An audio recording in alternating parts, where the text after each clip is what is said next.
பொது அரசு வந்துருச்சு. மக்கள் அனைவரும் விரும்பிய முதல்வராக அண்ணன் விஜய் அவர்கள் இருக்கிறார். எல்லா மாவட்டத்திலும் ஒரு விஷயம் நடக்கும். புது அரசு வந்தா திமுக வந்தாலும் ஒரு விஷயம் நடக்கும், அதிமுக வந்தா ஒரு விஷயம் நடக்கும். ஆனா தூத்துக்குடியில் எப்பயுமே காமன் என்ன தெரியுமா? யாரு வந்தாலும் மக்களுக்கு தொந்தரவு தான். திமுக வந்தா என்ன பண்ணுவாங்க? சகோதரி கீதா ஜீவன் அவர்களும் அனிதா ராதாகிருஷ்ணனும் பங்கு பிரிச்சு மக்கள்கிட்ட போய் கொள்ளையடிக்கிற வேலையை பண்ணுவாங்க. எந்த பக்கம் இருந்தாலும் குவாரி யாரு அது அண்ணாது, இந்த பக்கம் இந்த குவாரி யாரு இது அக்காது, இப்படி பிரிச்சு வச்சு. அதிமுக வந்து அதுக்கு ஒரு 3 பேர் இருக்காங்க. இப்ப 3 பேரா 4 பேரா 5 பேரான்னு தெரியல, இல்ல 7 பேரான்னு தெரியல. இப்படி இருந்த தூத்துக்குடியில இப்பொழுது நம்ம சார்பாக 2 அமைச்சர்கள் இருக்கிறார். சத்தம் இல்லாம வளர்ச்சி பணிகள் மட்டும் நடந்துட்டு இருக்கு. இருக்கிற நிர்வாகிகள் அனைவரும் மக்கள் நல திட்டங்களை மக்கள் நல திட்டங்களை மக்களுக்கு தேவையான பயனாளிகளை வழங்கிட்டு இருக்காங்க. இப்படி சத்தம் இல்லாம ஆட்சிக்கு வந்து இன்னும் மக்களுக்கு தேவையான திட்டங்களை கொண்டு வருவது நம்மளை தமிழக கட்சிக்காக. வேற எந்த கட்சி இருக்காது. இந்நேரம் ஆட்சிக்கு வந்தா முதல்ல 2 மாசம் இருக்கிறதெல்லாம் எங்க பங்கு பெறுகிறது, எங்கெங்கெல்லாம் போய் வசூல் பண்ணலாம். இவர்கள் இல்லாத துறை இல்லை, செய்யாத தொழில் இல்லை. எந்த பக்கம் போனாலும் இன்னைக்கு தூத்துக்குடி சுத்தி அத்தனை நிறுவனங்கள் இருக்குது, அத்தனை இண்டஸ்ட்ரீஸ் இருக்குது. எல்லா இண்டஸ்ட்ரீஸ்லயும் ஒரு குறிப்பிட்ட தொகை இன்னமும் வசூலிக்கப்படுகிறது திமுக சார்பாக. எல்லா தொழில் நிறுவனங்களையும் இன்னைக்கு கான்ட்ராக்ட் எம்பளாயா இருக்கட்டும், உள்ள இருக்க கான்ட்ராக்ட் வேலையா இருக்கட்டும், இல்ல அனைத்தும் கீதா ஜீவன் அவர்களுக்கு தெரியாமல் எதுவும் நடப்பதில்லை, அவங்களுக்கு செய்யாமல் எதுவும் செய்யறதில்லை. இதுதான் இன்னைக்கு தூத்துக்குடியில விதிக்கப்படாத ஒரு விதி. இனிமேல் அது அனைத்தும் மாறும். எல்லா இல்லீகல் குவாரியும் கண்டிப்பாக நிறுத்தப்படும். தூத்துக்குடியை சுத்தி 70க்கும் மேற்பட்ட குவாரிகள், அதுல பெரும்பாலும் இல்லீகல் குவாரிகள். அனைத்து குவாரிகளும் நிறுத்தப்பட வேண்டும். இன்னும் எவ்வளவுதான் நீங்க மக்களுடைய சொத்துக்களையும் நேச்சர் ரிசோர்ஸையும் இன்னைக்கு இருக்கிற கல்கோலையும் குவாரிகளையும் நீங்க கொள்ளையடிச்சுக்கிட்டீங்க. கடந்த வாரம் ஒரு அறிவிப்பு வந்திருக்கும்.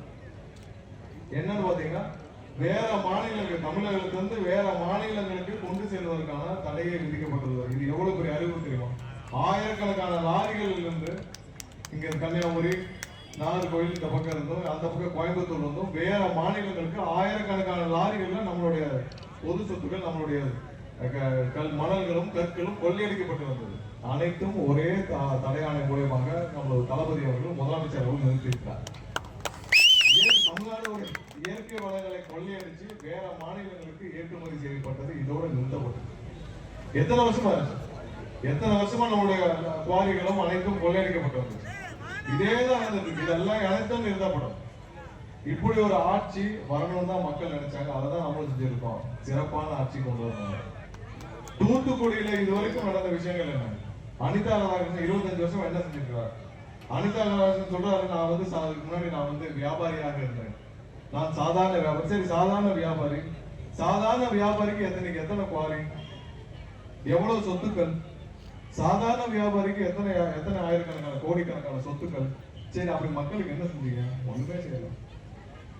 அனிதா ராதாகிருஷ்ணனும் இன்னைக்கு வந்து இவங்க திருமதி கீதா ஜீவன் வந்த பிறகும் எவ்வளவு தூரம் இங்க வந்து ரவுடிசம் கூடி இருக்கு. அதாவது அவரை பத்தி முன்னாடி எல்லாம் போனீங்கன்னா அவரை முரட்டு பக்தர்னுவாங்க. அவங்க அப்பா பெரியசாமியா. எத்தனை பேர் இன்னைக்கு இருக்கிற தலைமுறையில எல்லாருக்கும் தெரியும் தெரியல. அந்த முரட்டு பக்தருக்கு ஒரு பேக்ரவுண்ட் என்னன்னா ஒண்ணும் இல்லை. கருணாநிதி வந்து திருச்செந்தூர்ல இருந்து நடைபயணம் போறாரு. அவர் ஒரு ஸ்டேஜ் கூட நடக்க முடியாம முடிஞ்சவரை தூக்கிட்டு போனார் கொஞ்சம் தூரம். சோ அப்ப இருந்து முரட்டு பக்தர் ஆயிட்டார். அதனுடைய விளைவு நடக்க முடியாத கருணாநிதி தூக்கிட்டு போனதுனால முரட்டு பக்தரான பெரியசாமிக்கு அதோடைய விளைவு ஒரு மாவட்டமே தாரை வார்க்கப்பட்டுச்சு. ஒரு பக்கம் அண்ணன், இன்னொரு பக்கம் தங்கச்சி, 2 பேரும் சேர்ந்து ஒரு எம்பி ஆகி, அதுக்கப்புறம் பல துறைகளுக்கு அமைச்சராகி, அதுக்கப்புறம் அது மாதிரி இது மாதிரி அனைத்தும் சேர்ந்து இந்த மொத்த மாவட்டத்தையும், தூத்துக்குடி மாவட்டத்தையும் ஒரே ஒரு ஆளுக்காக தாரை வார்த்து கோடிக்கணக்கான ரூபாய்களை கொள்ளையடிக்க ஆலோ பண்ண இந்த கருணாநிதி அவர்களுக்கு இனிமேலும் மக்கள் பொறுத்து கொள்ளக்கூடாது. தவிர்க்க முடியாத தம்ப்நெயில்ஸ், கலக்கலான கண்டென்ட்ஸ், சினிமாவும் சீரியஸ் பிரச்சனைகளும், பல வருடங்கள் இடைவெளிக்கு பிறகு இந்த படத்துல ஒரு கலகலப்பும் கைகலப்பும். Me too, love you. Thank you so much. Mass ஏத்துறது போயிட்டே தான் இருக்காரே தவிர பிரேக்கே இல்லாமல் பிரேக்கிங் நியூஸ் சொல்லும் தந்தி டிவி ஆப்.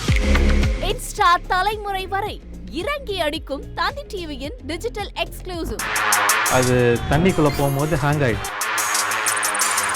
உங்களுக்கு விஜய் சார் எந்த அளவுக்கு ரொம்ப பிடிக்கும்? Of course, Malayalis are huge Vijay sir fans. ரெண்டு பேருமே ரொம்ப பிடிக்கும் எனக்கு. தந்தி டிவி ஆப்பை இலவசமா டவுன்லோட் செய்யுங்க. ஃபாலோ பண்ணுங்க, சப்ஸ்கிரைப் பண்ணுங்க, என்ஜாய் பண்ணுங்க.